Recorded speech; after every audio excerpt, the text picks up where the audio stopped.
الحمد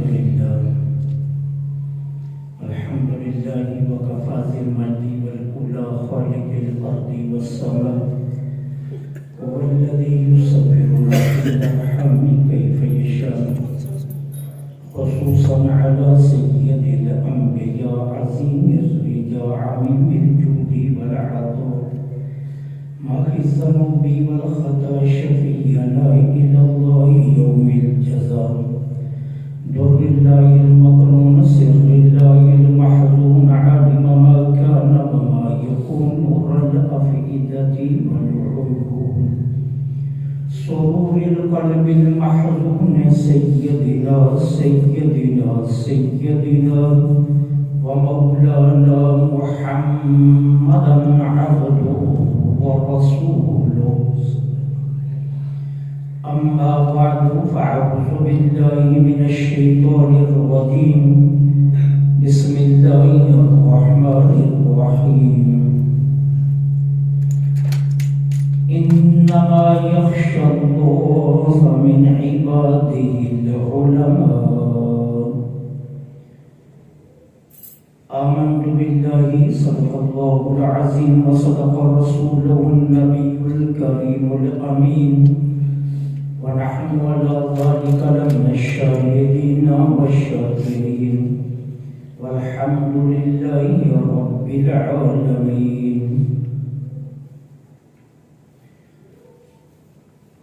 بلغ الأولى بكماله كشف الدنيا بجماله حسنت جميع خصاله صلوا عليه وآله وأصحابه وسلموا تسليما رضيت بالله ربا وبالإسلام دينا وبمحمد صلى الله عليه وسلم نبيا مولاي صل وسلم دائما أبدا على حبيبك خير الخلق كلهم فإن من جودك الدنيا وضرتها ومن علومك علم اللوح والكلم مولاي صل وسلم دائما أبدا على حبيبك خير الخلق كلهم يا ربي بالمصطفى بلغ مقاصدنا واغفر لنا ما مضى يا واسع الكرم مولاي صل وسلم دائما ابدا على حبيبك خير الخلق كلهم. تمام تعریفیں اللہ رب العالمین جل سبحانہ و تعالی کے لیے خاص ہیں جو ہم سب کا مالک بھی ہے اور ہمارا خالق بھی. وہی معبود حقیقی ہے، وہ وحدہ لا شریک ہے. کوئی بھی میرے اللہ کا شریک نہیں ہے. سجدہ عبادت کا ہو یا تعظیم کا، محبت کا ہو یا عقیدت کا، عشق کا ہو یا عجز کا، سجدہ صرف میرے اللہ کے لیے جائز ہے. میرے اللہ کے علاوہ کسی اور کے لیے سجدہ جائز نہیں ہے.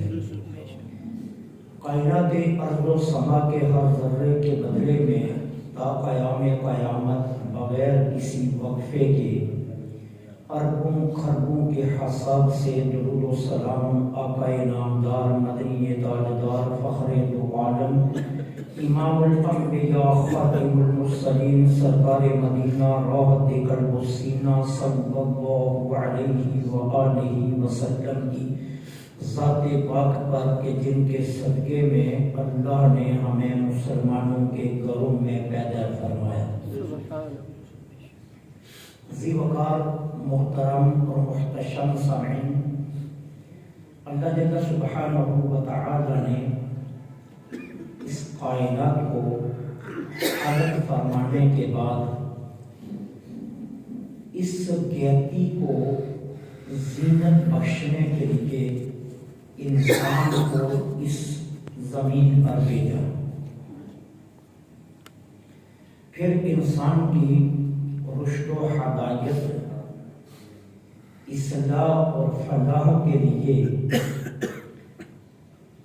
اللہ نے اولو العزم جلیل المرتبت انبیاء اور رسولان عظام کا سلسلہ شروع فرمایا۔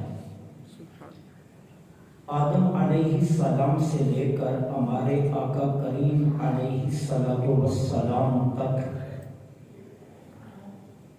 یہ سلسلہ چلا۔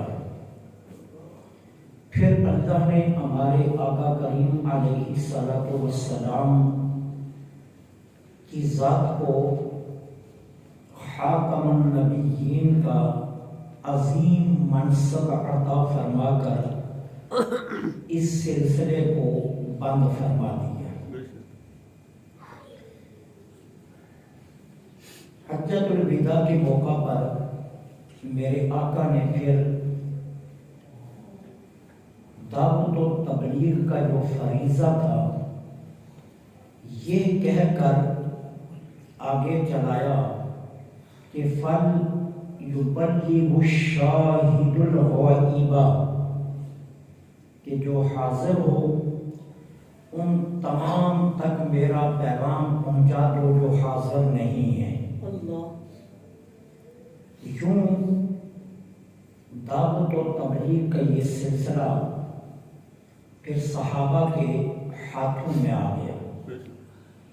صحابہ کرام نے، پھر تابعین نے، پھر تبع تابعین نے بے حسن خوبی اس فریضے کو انجام دیا، اور پھر یہ سلسلہ اب قیامت تک اولیاء امت اور علماء امت کے سپرد ہو گیا۔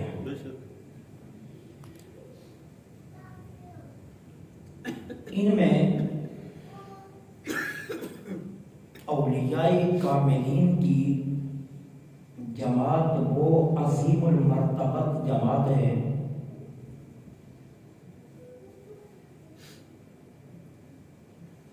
کہ جو راست بازی، دیانتداری، اطاعت و بندگی، تسلیم و رضا، توکل و قناعت میں اپنی مثل آپ ہیں۔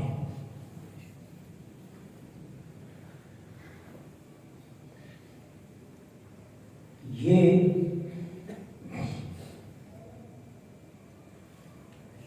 فقر و فاقہ تو برداشت کر لیتے ہیں، لیکن اطاعت و بندگی کا ناغہ برداشت نہیں کرتے۔ انہوں نے سب سے پہلے اپنے دلوں کو تجلیات ربانی سے صد رش کے ٹور بنایا، اور پھر دنیا عالم کے اندر ہزاروں ایسے قلب کہ جو ظلمت میں ڈوبے ہوئے تھے انہیں یاد الہی کا اجالا بخشا۔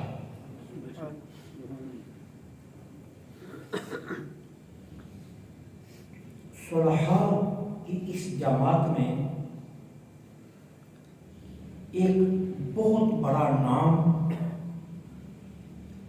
سلطان الفقر حضرت سلطان بہو علیہ الرحمہ کا ہے۔ آپ عربی ہاشمی خاندان سے تعلق رکھتے ہیں، لیکن شہرت جو پائی گئی وہ آوان سے پائی گئی۔ واقعہ کربلا کے بعد سرزمین عرب فاطمی خاندان کے لیے تنگ ہو رہی تھی کہ حضرت علی کرم اللہ وجہہ الکریم کی اولاد میں سے حضرت محمد بن حنفیہ کے خاندان نے عرب سے ہجرت کر کے ایران کو اور خراسان کو اپنی رہائش گاہ اور سکونت گاہ بنایا۔ پھر شاہ حسین جن کا سلسلہ نسب حضرت علی سے ملتا ہے، انہوں نے ہرات پر قبضہ کیا اور ان کے بیٹے سید امان شاہ رحمت اللہ علیہ نے فاطمی خاندان کی بہت زیادہ مدد کی، جس کی وجہ سے اس خاندان کے ساتھ آوان کا لفظ لگ گیا۔ آوان یہ اون سے بنا ہے اور اون کہتے ہیں مدد کو، اس وجہ سے اس خاندان کے ساتھ آوان کا لفظ لگا اور پھر یہ آج تک چلا آ رہا ہے۔ پھر جب عباسی دور اپنے اختتام کو جا رہا تھا تو یہ خاندان ایران سے ہجرت کر کے پہلے افغانستان کے شہر غزنی میں اور پھر وہاں سے ہجرت کر کے دریائے سندھ کے پار کالا باغ کے علاقہ میں آ کر ٹھہرا۔ سب سے بڑے بزرگ جو اس علاقہ میں اس خاندان کے آئے وہ حضرت سید قطب الدین شاہ رحمت اللہ علیہ تھے۔ پھر ان کی اولاد نے انگا، جس کو وادی سون سکیسر کہتے ہیں، اس کو اپنی اماجگاہ بنایا۔ اسی خاندان کے ایک فرزند حضرت بایزید رحمت اللہ علیہ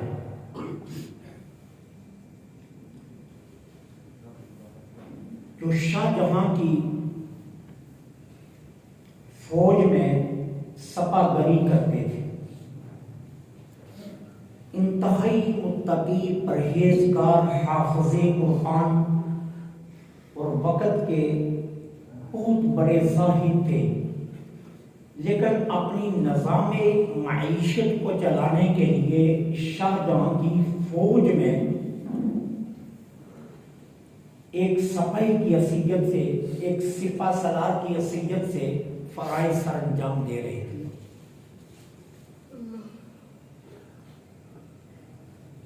شروع میں جوانی کے عالم میں انہوں نے 2 شادیاں فرمائی، لیکن اللہ نے انہیں اولاد نہ عطا فرمائی۔ پھر ان کے اپنے خاندان میں جب کہ یہ بڑھاپے کی طرف جا رہے تھے، خاندان میں ایک خاتون تھی جو بہت بڑی زاہدہ، متقیہ، پرہیزگارہ، جن کا نام تھا راستی بی بی رحمت اللہ علیہا۔ ان سے انہوں نے عقد فرمایا اور عقد فرمانے کے بعد مائی صاحبہ کے زہد، تقوی اور طہارت اور ان کے عبادات کے مشغلے کو دیکھ کر یہ شاہ جہاں کی فوج سے نکل آئے اور دلی سے چلتے ہوئے وادی سون سپیسر میں آ گئے اور وہاں سے پھر ملتان آ گئے۔ شاہ جہاں نے تمام اطراف میں یہ خبر پہنچا دی اپنے تمام ناظرین کو، اپنے گورنروں کو، کہ بایزید نام کا میرا سپاہ گرد، میرا سپاہ سالار فوج سے بھاگ گیا ہے، جہاں کہیں بھی جس کو بھی ملے وہ اسے گرفتار کر کے میرے پاس لے کر آئے۔ اب ادھر یہ پیغام شاہ جہاں کا نکلا، ادھر آپ ملتان میں پہنچ گئے۔ ملتان کا جو ناظم تھا اس کو خبر ملی کہ بایزید ملتان میں ہے۔ اس نے اپنے سپاہی پیچھے لگائے اور انہیں گرفتار کر کے گورنر ہاؤس میں لایا گیا۔ آپ جب گورنر ہاؤس میں پہنچے تو چہرے سے جو تقویٰ و طہارت ٹپک رہا تھا، اس کا روب ناظم ملتان پر اتنا پڑا کہ وہ آپ کی تمام تر شرائط کو ماننے پر مجبور ہو گیا۔ اب آپ نے شرائط کیا رکھی؟ فرمایا دیکھو، شاہ جہاں کو یہ خبر پہنچا دو، میں بابا ہوا نہیں، لیکن اب نوکری سے میرا دل اچاٹ ہو چکا ہے اور میں نے اپنا تعلق اپنے رب سے جوڑ لیا ہے۔ اگر تم گورنر ہاؤس میں ایک الگ تھلگ مجھے جگہ عبادت کی دے دو اور کسی کو میرے ساتھ ملنے بھی نہ دو اور کسی کو میری خبر بھی نہ دو اور یہاں مجھے گورنر ہاؤس میں ہی ٹھہرا لو، تو میں ان شرائط پر تمہارے پاس ٹھہرنے کے لیے تیار ہوں۔ ناظم ملتان نے آپ کی شرائط کو قبول کر لیا اور روز کا 2 روپیہ آپ کا خرچہ لگا دیا۔ اس پر آپ یہیں قیام پذیر ہو گئے۔ اسی دوران اللہ جل سبحانہ و تعالی نے آپ کو ایک فرزند عطا کیا کہ جس کا نام والدہ نے بہو رکھا۔ ہم تخفیف کی وجہ سے بہو پڑھتے ہیں، اصل لفظ ہے باہو، با کو لمبا کر کے، وہ کا اشارہ اللہ کی ذات کی طرف ہے، اور با عربی زبان کا لفظ ہے جس کا معنی ہوتا ہے ساتھ، کہ یہ وہ بچہ ہے جو ہمیشہ اللہ کے ساتھ رہے گا۔ ماں نے یہ نام رکھا۔ اب ادھر جانے سے پہلے ایک بات اور عرض کر کے پھر واپس ادھر آتے ہیں۔ جب آپ گورنر ہاؤس میں آپ کے والد حضرت بایزید ٹھہرے ہوئے تھے، اسی دوران ابھی چند ماہ ہوئے تھے آپ کو کہ راجہ مروٹ نے ناظم ملتان پر حملے کا فیصلہ کیا اور اپنی فوجیں تیار کر دی، اور ناظم ملتان کو پیغام بھیجا کہ میں تم پر حملہ کرنے کے لیے تیار ہو چکا ہوں۔ یہ خبر جب ناظم ملتان کو پہنچی تو اس نے اپنے سپاہیوں کو، اپنی فوج کو تیار کیا۔ ہلچل آپ کے حجرے تک بھی پہنچی۔ آپ باہر تشریف لائے اور کہا ناظم ملتان نے میرے اوپر احسان کیا ہے، اب یہ موقع ہے کہ میں اس کے احسان کا بدلہ دوں۔ کہا میں چاہتا ہوں میں تمہاری مدد کروں۔ ناصر نے کہا کیا مدد؟ کہا میں لڑوں گا تمہاری فوج میں، سپاہ سالار تھے شاہ جہاں کی فوج کے۔ کہا میں تمہاری فوج میں لڑنے کے لیے تیار ہوں راجہ مروٹ سے، لیکن اس کے لیے شرط یہ ہے کہ میں فوج کی قیادت نہیں کروں گا، تنہا لڑوں گا اور کسی کو تم بتائے گا بھی نہیں میرے متعلق، اور میں جو کروں گا تم مجھے روکے گا بھی نہیں۔ اس نے کہا مجھے کوئی اعتراض نہیں۔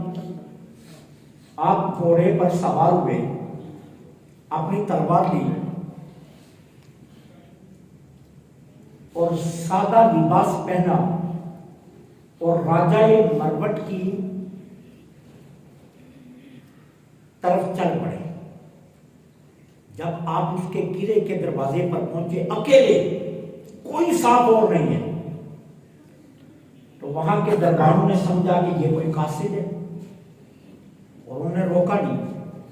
آپ سیدھے اندر گئے اور حملے سے پہلے کوئی بھی واقعہ شروع ہونے سے پہلے راجے کو اس کے قلعے کے اندر ہی مار دیا،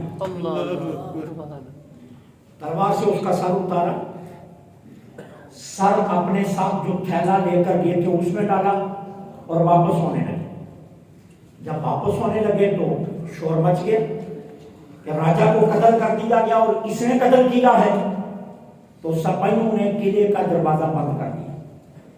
جب سپاہیوں نے قلعے کا دروازہ بند کیا اور مزاحمت پر اتر آئے تو آپ نے اپنے گھوڑے کی لگام کو کھینچا تو گھوڑا فضا میں اڑنے لگا، اور فضا میں اڑتا ہوا گھوڑا قلعے کی دیوار کراس کر کے باہر آ گیا، اور آپ راجا کا سر لے کر ناظم ملتان کے پاس پہنچ گئے۔ جب ناظم ملتان نے سر دیکھا وہ حیران رہ گئے۔ اس نے یہ خبر دلی میں شاہ جہاں تک پہنچائی۔ اب شاہ جہاں نے کہا کہ فوراً بایزید کو میرے پاس پہنچایا جائے۔ دلی میں واپس قاصد آیا تو آپ نے جانے سے انکار کر دیا۔ آپ نے کہا میں نے پہلے کہا تھا کہ میں اب مزید نوکری نہیں کرنا چاہتا، میں تو اب صرف اپنے رب کی عبادت کرنا چاہتا ہوں، لہذا اب میرا کوئی تعلق نہیں ہے اس سے۔ رہا راجہ مربٹ کا سر، وہ تو میں نے تیرا احسان چکانے کے لیے یہ کام کیا۔ شاہ جہاں نے پھر ناظم ملتان کو حکم دیا کہ شور کوٹ میں جہاں آج حضور سلطان بہت علیہ الرحمہ کا دربار ہے، یہاں کا جتنا علاقہ حضرت بایزید چاہتے ہیں وہ ان کو دے دیا جائے، اور یہ پھر کئی بیگھے زمین شاہ جہاں کے حکم سے آپ کے والد ماجد کے نام کر دی گئی۔ اب اسی دوران اللہ نے آپ کو بیٹا دیا۔ اب جب آپ کی اہلیہ محترمہ راستی امان رحمت اللہ علیہ نے نام بیٹے کا باہو رکھا تو حضرت بایزید رحمت اللہ علیہ نے پوچھا کہ آپ نے اس کا یہ نام کیوں رکھا؟ کہا میں نے یہ نام اس لیے رکھا ہے کہ جب یہ بچہ میرے پیٹ میں تھا تو اس وقت میں نے خواب میں دیکھا نبی رحمت صلی اللہ علیہ وسلم اپنے چاروں یاروں کے ساتھ اور غوث اعظم رضی اللہ تعالی عنہ کے ساتھ تشریف لائے اور فرمایا کہ بیٹی اللہ تیرے شکم میں ایک ولی کی پرورش کر رہا ہے، اور جب یہ پیدا ہو تو اس کا نام باہو رکھنا۔ سبحان اللہ، سبحان اللہ۔ میں نے حضور کے حکم سے ان کا نام باہو رکھا۔ ابھی آپ کی عمر مبارک صرف 6 برس کے قریب تھی کہ والد ماجد کا سایہ سر سے اٹھ گیا۔ تربیت ماں کے ذمہ آ گئی۔ ماں وقت کی بہت بڑی ولیہ زاہدہ متقیہ تھی، انہوں نے اپنے بیٹے کی پرورش اسی اصحاب سے شروع کر دی۔ ایک دن آپ جہاں آپ کا آستانہ ہے یہیں باہر کھڑے تھے اکیلے، کیا ہوا؟ ایک بہت ہی حسین و جمیل بزرگ گھوڑے پر سوار آئے اور کہا بہو بیٹے میرے ساتھ پیچھے بیٹھ جائے۔ بیٹھ گئی، انہوں نے گھوڑا گھما دیا۔ پوچھا حضرت آپ کون ہیں؟ کہا میں علی المرتضیٰ ہوں اور تجھے رسول اللہ کی بارگاہ میں لے جانے کے لیے آیا۔ سبحان اللہ، سبحان اللہ۔ چند ہی لمحوں کے بعد دربار رسالت میں پہنچ گئے۔ اب جب حضور کی بارگاہ میں پہنچے تو حضور کی کچہری کا عالم یہ تھا کہ حضرت صدیق اکبر، حضرت عثمان غنی، عمر بن خطاب، سیدی غوث اعظم، امام حسن، امام حسین اور سیدہ فاطمہ الزہرا یہ حضور کی کچہری میں تھی۔ سرکار نے حضرت علی سے فرمایا سب سے پہلے یہ بچہ ابو بکر کے حوالے کرو۔ حضرت صدیق اکبر نے اپنا فیضان دیا، پھر جناب عمر کے پاس، پھر جناب عثمان کے پاس، پھر امام حسن کے پاس، امام حسین کے پاس، شہزادی کونین کے پاس، اور آخر میں سرکار علیہ السلام نے ان کو خود بیعت فرمایا۔ اسی لیے حضرت سلطان باؤ علیہ الرحمہ کا کوئی مرشد نہیں ہے۔ آپ کا فیضان اویسی ہے۔ فیضان اویسی اس فیض کو کہا جاتا ہے کہ جس کا منہاج حضرت اویس کرنی کی طرز پر ہو۔ حضرت اویس کرنی رضی اللہ تعالیٰ عنہ نے ظاہراً حضور کی زیارت نہیں کی ہے، سرکار کے بارگاہ میں شرف یابی نہیں ہوئی ہے، لیکن حضرت اویس کرنی کے پاس جتنا فیض تھا وہ رسول اللہ کا فیض تھا۔ اس کو فیض اویسی کہا جاتا ہے کہ ظاہراً حاضر نہیں ہوئے لیکن حضور کے ہی مرید ہیں۔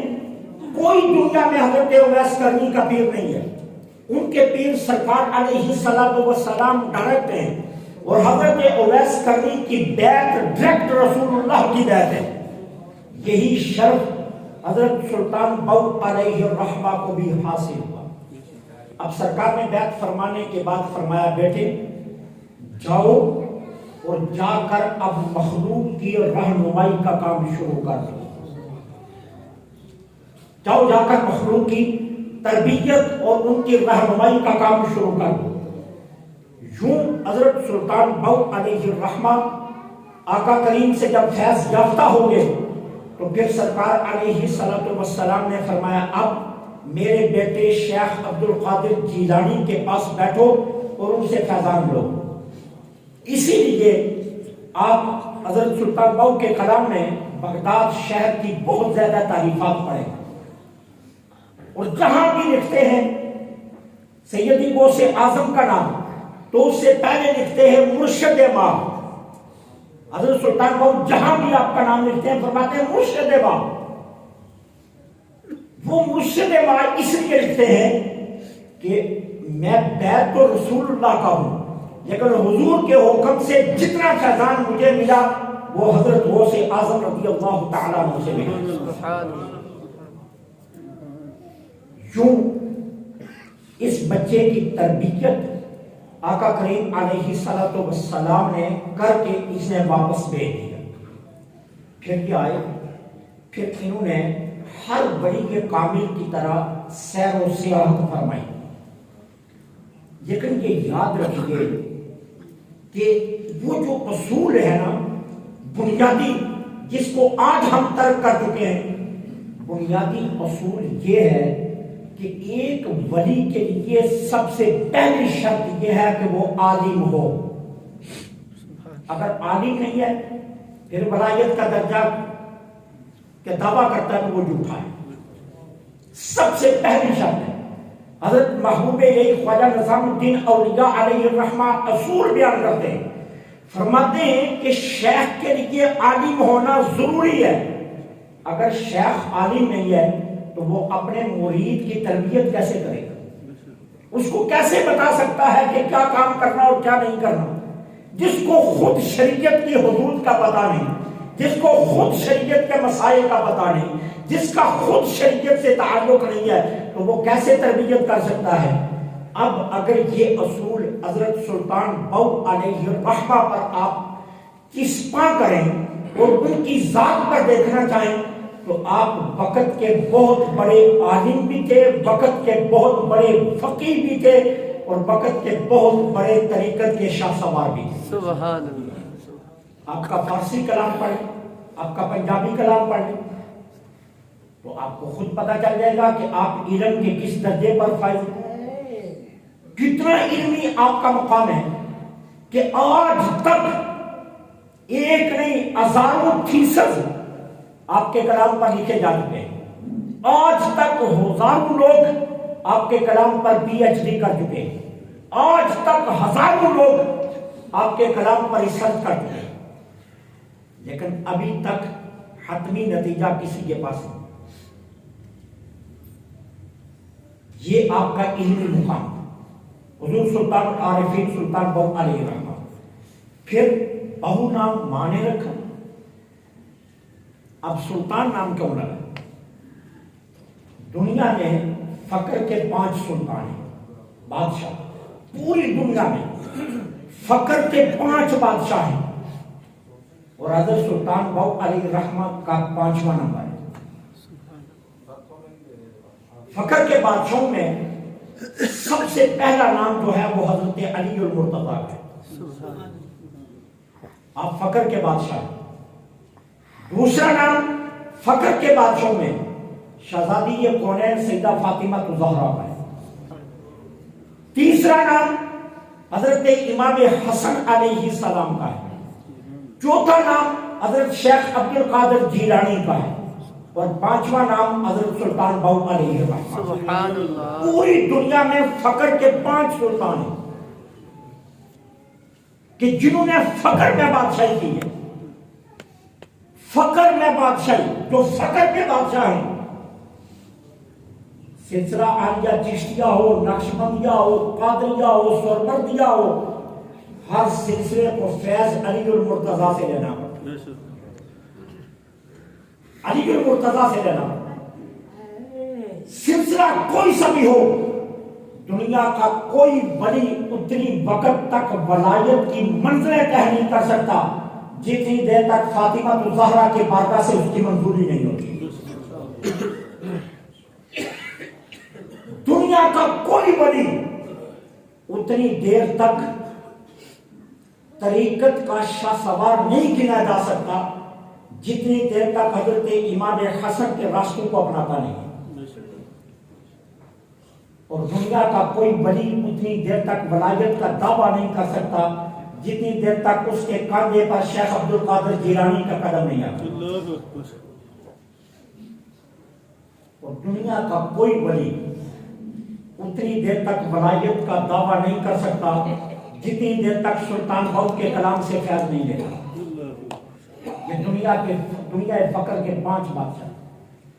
اس لیے سلطان کا لفظ آپ کے ساتھ رکھا. نام بہو ہے،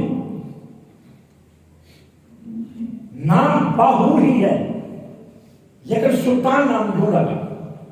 پھر حق بہو کہتے ہیں کیوں؟ یہ بھی آپ نے خود لکھا. حضور سلطان عارفین نے خود لکھا کہ حق کا لفظ میرے ساتھ کیسے ملحق ہوا. فرمایا میں حضرت جنید بغدادی کے مزار پر گیا، شیخ عبد القادر جیلانی کی بارگاہ میں حاضر ہوا. میں پھرتا پھرتا مجھے پتا چلا کہ دلی میں ایک بزرگ ہے سید عبد الرحمن، بہت بڑی حیثیت کے مالک ہیں. کہتے میں دلی میں پہنچا اور یہ دور تھا اورنگزیب عالمگیر کا. کہتے میں سید عبد الرحمن جمعۃ المبارک کا دن تھا جب میں شب جمعہ تھی جب میں دلی پہنچا. رات کو میں نے قیام کیا، صبح میں ان کی خانقاہ پر پہنچ گیا. جب ان کی بارگاہ میں میں حاضر ہوا تو کثیر لوگ موجود تھے. انہوں نے میرا ہاتھ پکڑا اور مجھے حجرے میں لے گئے. دیکھنے والوں نے یہ سمجھا کہ شاید حضرت عبد الرحمن مجھے بیعت کرنے لگے. فرماتے مجھے اندر لے کر گئے اور مجھے جا کر حجرے میں کہتے ہیں تم خود مالا مال ہے، میں تجھے کیا دوں؟ تم تو خود مالا مال ہے، میں تجھے کیا دوں گا؟ اور تجھے تو بارگاہ رسالت سے ڈائریکٹ فیضان مل رہا، درمیان میں تو کوئی واسطہ ہی نہیں ہے، یہاں تک تجھے میرے پاس آنے کی ضرورت کیا تھی؟ کہتے ہیں بس جب میں وہاں سے نکلا تو دلی کے بازار میں آیا، جس دکاندار پر میری نظر پڑتی گئی وہ وجد میں آ گیا. یہاں تک کہ جمعہ کا ٹائم ہو گیا، میں مسجد میں داخل ہوا. دلی کی جامعہ مسجد میں جتنے لوگ آئے ہوئے تھے سبھی پر وجد طاری ہو گیا. میرے مسجد میں داخل ہوتے ہی سب پر وجد طاری ہو گیا. اور شہنشاہ اورنگزیب عالمگیر بھی اندر تھا نمازیوں میں، اس پر بھی وجد طاری ہو گیا.